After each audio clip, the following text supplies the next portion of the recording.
Est-ce qu'on t'a appris quand tu étais enfant que tu avais des limites? Est-ce qu'on t'a appris que tu avais un espace sacré, un temple, et que cet espace, tu devais faire tout ton possible pour qu'on le respecte? Si tu fais partie des mêmes générations que moi, j'oserais dire que oui, que on t'a pas appris cela.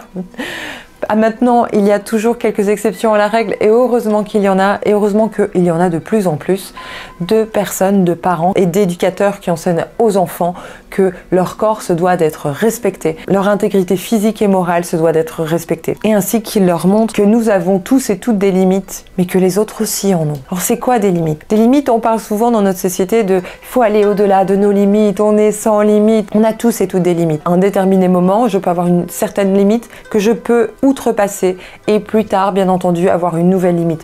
Donc je pense que tous les êtres humains ont des limites, bien entendu. Il y a certaines choses que l'on ne va pas faire, qu'on ne fera pas, qui sont en accord avec nos valeurs ou pas. Et donc je pense que même si on proclame une société sans limites, nous avons tous et toutes des limites. Et heureusement, parce que quand je connais mes limites et que je peux les poser, je peux aussi me rendre compte que les autres en ont aussi. Et donc dans la relation avec l'autre, ça me permet de constituer et vivre des relations beaucoup plus saines avec les autres êtres humains. Alors la limite, c'est quelque chose que je n'ai pas envie de faire ou que je ne veux pas faire ou que je ne peux pas faire. Donc il y a une question de vouloir et une question de pouvoir. Donc il y a certaines limites que je ne veux pas parce que bien entendu c'est contre mes valeurs et je ne ferai pas ça ou je ne vivrai pas ça, je ne vais pas l'expérimenter. Et il y en a d'autres que même si j'aimerais, je ne peux pas parce qu'il y a une question de pouvoir auquel je n'ai pas accès. Quand on nous enseigne cela en tant qu'enfant, les choses qu'on peut faire et pas faire de manière claire et nette, qu'on nous le communique, donc en nous expliquant qu'est-ce qu'on peut faire et qu'est-ce qu'on ne peut pas faire et pourquoi on ne peut pas faire cela, tout en nous l'expliquant avec amour et bienveillance et douceur, nous avons la capacité de comprendre cela et ainsi de développer et de grandir avec des limites saines. Ce que je constate, c'est que la plupart d'entre nous n'avons pas de limites saines.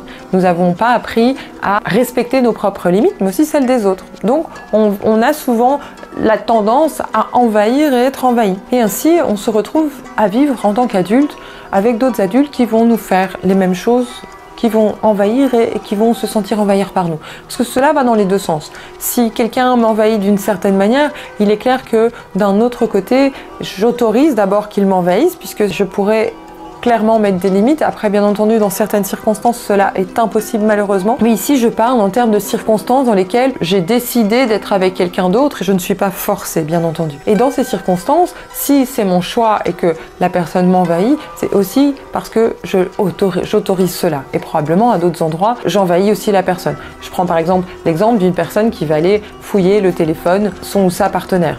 Je vais prendre l'exemple d'une personne qui va utiliser le corps de son ou sa partenaire comme elle le sent. Tout cela, c'est envahir, c'est utiliser l'autre sans lui demander son consentement ou sans son autorisation. C'est envahir les limites de quelqu'un. Et il est fondamental que tu puisses connaître tes propres limites et que tu puisses les poser pour que tu puisses commencer à vivre des relations plus saines. Parce que vivre dans un couple, par exemple, où une personne va fouiller le téléphone de l'autre et l'autre force l'autre à avoir des rapports sexuels, ce n'est pas du tout sain. On n'est pas heureux dans un tel couple. Et l'idée, c'est de vivre dans un monde où chaque personne peut se sentir bien. Alors quoi faire pour poser ses limites? Tout d'abord, c'est commencer à les comprendre. C'est comprendre à quel endroit c'est pas d'accord, c'est pas ok. À quel endroit c'est pas bon pour moi. À quel endroit je veux pas ça. Tout d'abord, c'est comprendre, c'est essayer de comprendre tes limites, de comprendre, probablement tu vas le comprendre quand elles sont déjà franchies, mais c'est pas grave. À cet endroit-là, tu peux comprendre que, wow, il y a quelque chose qui a été franchi, ok, qu'est-ce qui se passe, c'est quoi exactement, ok. Un peu comme une scientifique, tu vas explorer tes propres limites et comprendre ce qui s'est passé à cet endroit-là. Ça, c'est la première étape.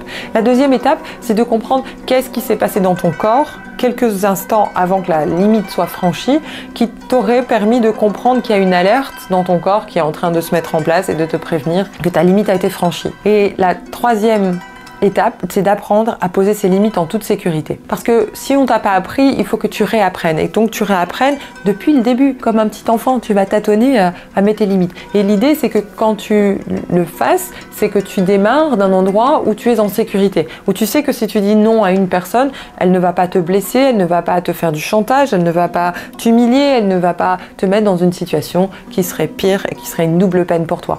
Déjà, de mettre une limite, c'est difficile quand on n'a pas l'habitude, mais si encore en plus la personne nous met dans une situation, nous renvoie quelque chose où elle nous met pas en sécurité, c'est une double peine. Et donc l'idée c'est d'être en sécurité, de le faire qu'avec des personnes avec lesquelles tu te sens vraiment en confiance. Si tu souhaites aller plus loin dans l'accompagnement des limites et dans la compréhension des limites, je t'invite à regarder le programme de la formation Accompagnant du féminin dans lequel on va travailler une semaine complète les limites avec plusieurs exercices, des compréhensions, parce que c'est un petit peu ma zone à moi une de mes zones d'expertise, parce que j'ai dû réapprendre à poser mes limites.